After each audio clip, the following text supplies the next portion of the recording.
Balloons are deflated. Cause they look lifeless like me. We miss you on your side of the bed. Oh. Salam dan selamat siang bagi kita semua. Shalom, selamat siang. Terima kasih untuk waktu yang teman-teman sudah sediakan. Perkenalkan, nama saya Rani Perdina Nurgalian. Perkenalkan, nama saya Desna Bagus. Saya Karunia Busmaya. Nama saya Jessica. Salam kenal bagi kita semua. Saya mau bertanya kepada teman-teman, bagaimana kabar saudara selama 1 minggu ini, dan bagaimana hubungan teman-teman dengan Tuhan selama 1 minggu ini, dan apakah ada ayat emas yang Anda sukai selama 1 minggu ini? Keadaan saya baik, hubungan saya dengan Tuhan juga baik, tapi agak sedikit renggang gara-gara saya sibuk melakukan aktivitas selama ini tadi, jadi saya agak melupakan Tuhan. Dan ayat emas yang saya mendorong saya dalam melakukan aktivitas saya yang terdapat di dalam Yohanes 3 ayat 16, karena begitu besar kasih Allah kedua ini sehingga Ia mengeluarkan anaknya yang Tuhan, supaya setiap orang yang percaya kepadanya tidak binasa melainkan beroleh hidup yang kekal. Kalau saya juga kabar saya baik, dan hubungan saya dengan Tuhan itu saya gimana ya, karena terlalu sibuk bekerja, jadi kadang lupa beribadah. Siap pulang beribadah jadinya malas gitu. Dan ayat firman Tuhan yang menjadi terberat dalam saya dan selalu saya ingat itu di dalam Amsal 6 ayat 6, hai pemalas, pergilah kepada semut, perhatikan langkahnya menjadi lebih jauh. Puji Tuhan, kabar saya juga baik dalam 1 minggu ini. Hubungan saya dengan Tuhan itu cukup baik, tetapi karena manusia juga itu pasti mempunyai yang marah. Jadi saya juga agak-agak suka marah. Jadi ayat emas saya itu di Efesus 5 ayat 17, sebab itu janganlah kamu bodoh, tetapi usahakanlah supaya kamu mengerti kehendak Tuhan. Agar dalam 1 minggu ke depan kita bisa lebih banyak menyediakan waktu kepada Tuhan, kita akan mendengarkan firman Tuhan, dan sebelum itu kita angkat satu lagu pujian kita, yaitu Ku Menyembah Tapi Bagian Refnya Saja. Dua-duanya. Ku yakin Kau hadir di sini, ku rasakan kuasa yang tak terbatas. Ku yakin Kau nyata di sini, kemenangan terjadi di sini. Kita satukan hati kita bersatu. Kembali kami mengucap syukur kepada Tuhan Yesus. Terima atas perlindungan-Mu, Kau masih memberkati kami. Terima kasih untuk waktu yang Tuhan berikan kepada kami untuk dapat bertemu di tempat ini tanpa keperluan suatu apapun. Bapa yang baik, sebentar kami akan mendengarkan firman Tuhan. Berkata-katalah Engkau Tuhan, sebab kami siap mendengarkan firman Tuhan. Dan sebentar lagi kami juga akan mengumpulkan sebagian dari apa yang kami miliki. Tuhan memberkati persembahan kami, Tuhan memberkati tangan-tangan yang telah memberikan persembahan ini. Kami siap mendengarkan firman Tuhan di dalam nama Tuhan Yesus, dan kita berdoa dan mengucap syukur. Amin. Kita mengumpulkan persembahan kita, kita angkat lagu pujian kita. Persembahan kami pada hari ini satu hadiah.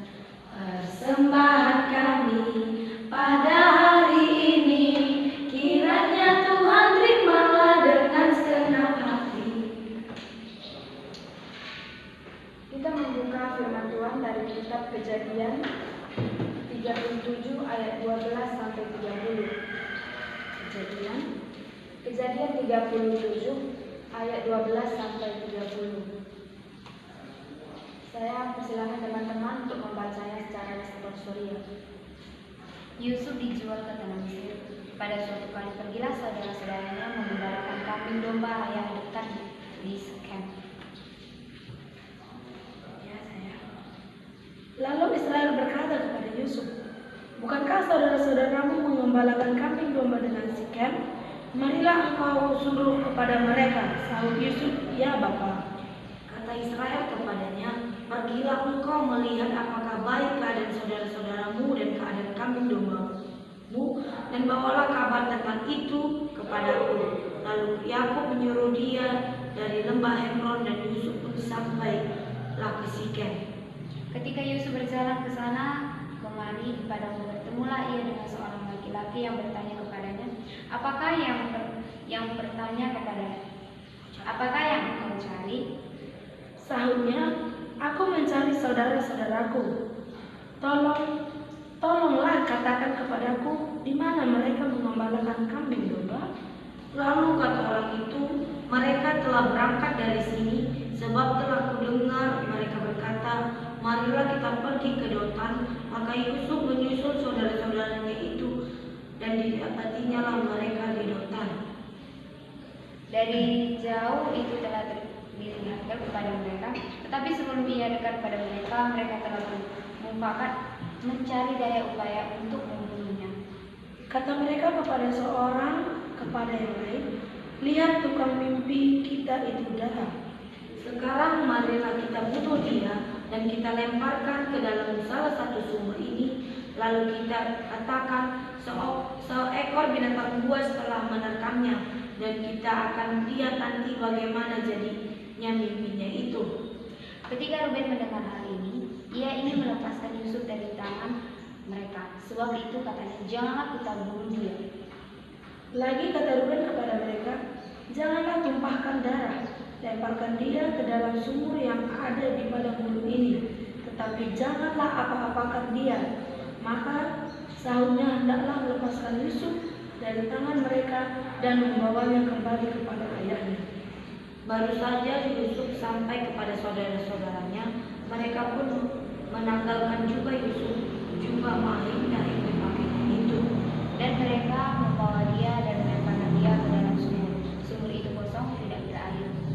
Kemudian duduklah mereka untuk makan. Ketika mereka mengangkat muka, kelihatanlah kepada mereka suatu kafilah yang Ismail datang dari Gilead dengan untanya yang membawa damar, balsam dan dalma ladan, dan perjalanannya mengangkut barang-barang itu ke Mesir.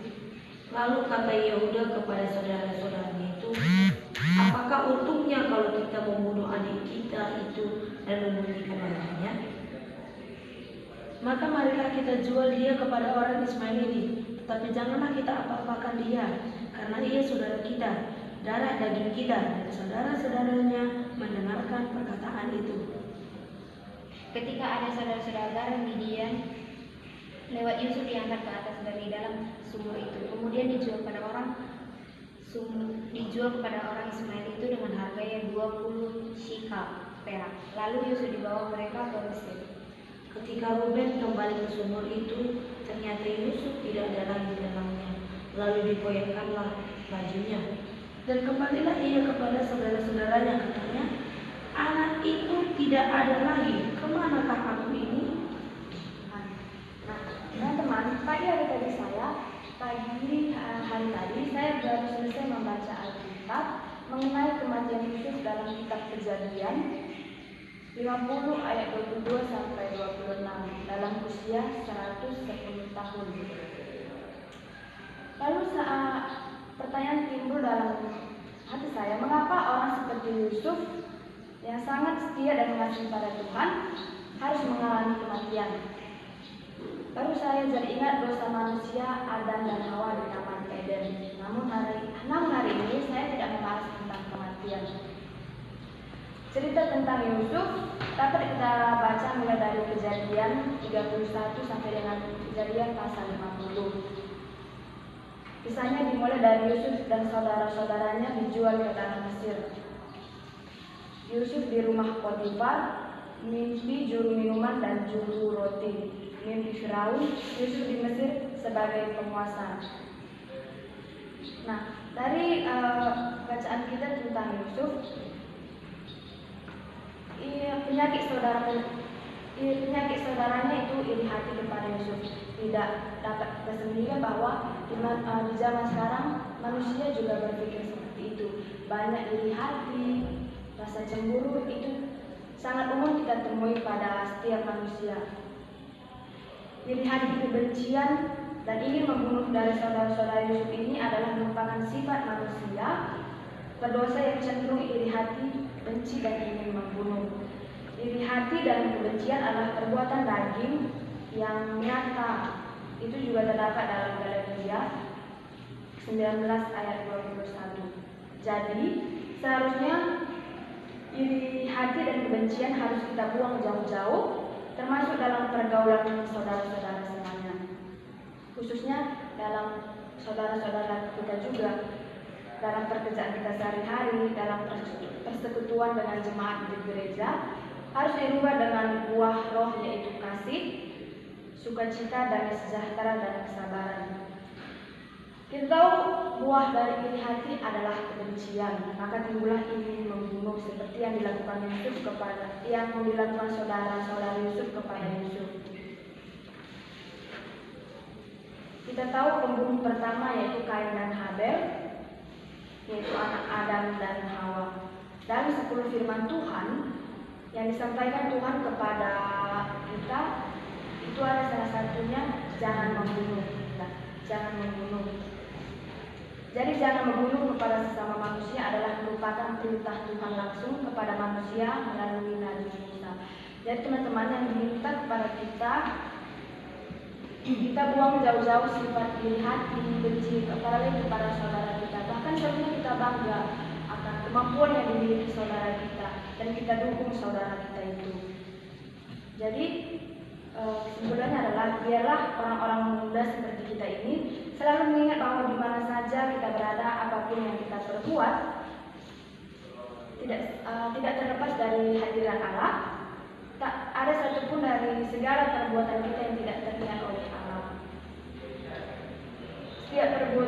Setiap perbuatan, setiap kata-kata kita, setiap pikiran kita, semuanya dicatat oleh Allah. Kita tahu itu kan? Dengan jelas dunia ini hanya ada satu orang saja, dan perhatian surga dipusatkan ke atas dirinya. Jangan kita menjadi manusia duniawi yang memiliki sifat iri hati dan juga kebencian, tapi kita menjadi manusia yang rohani seperti apa yang Tuhan harapkan. Amin. Amin. Demikian teman-teman. Namun saya memiliki pertanyaan kepada teman-teman, yaitu 4 sistem pedang. Menurut saudara-saudara, dari apa yang kita bahas hari ini, siapakah Allah? Allah itu penolong dan maha pengasih. Menurut saya di sini Allah itu adalah Allah yang maha kuasa. Allah itu adalah maha adil. Allah itu penolong. Kita bisa melihat bagaimana Yusuf yang dioper-oper dari saudara yang membuang sumur, dijualkan ke Mesir, tapi tidak terlepas dari pertolongan Tuhan. Lalu siapakah manusia itu? Manusia itu iri hati. Manusia itu tidak pernah lepas dari yang namanya dosa. Manusia itu egois, iri hati, egois, dosa. Itu sangat jelas dilihatkan dari kelakuan saudara-saudara Yusuf ke Yusuf.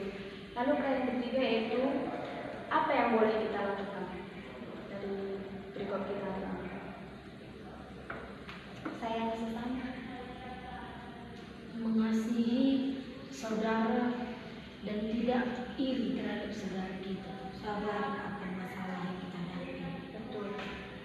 Kita bisa melihat jejak si Yusuf yang bahkan kita tahu dia adalah, setelah dijual saudara-saudaranya, dia menjadi tangan kanan raja. Tapi di balik semua dia tidak memiliki rasa dendam kepada saudara-saudaranya. Dan pertanyaan terakhir yaitu apa yang tidak boleh kita lakukan? Membunuh. Itu sangat jelas di dalam Bible kita. Tidak boleh merasa bahwa saudara kita itu adalah saingan di dalam hidup kita, atau cemburu. Tidak boleh cemburu. Dan itu kemudian kita memikirkan semua jawaban saudara-saudara sangat betul dan sesuai dengan Bible kita. Nah, ayat hafalan yang bisa kita ambil dari berikut kita hari ini adalah Roma 12 ayat 12. Yang isinya adalah bersukacitalah dalam pengharapan, sabarlah dalam kesesakan, dan tekunlah dalam doa.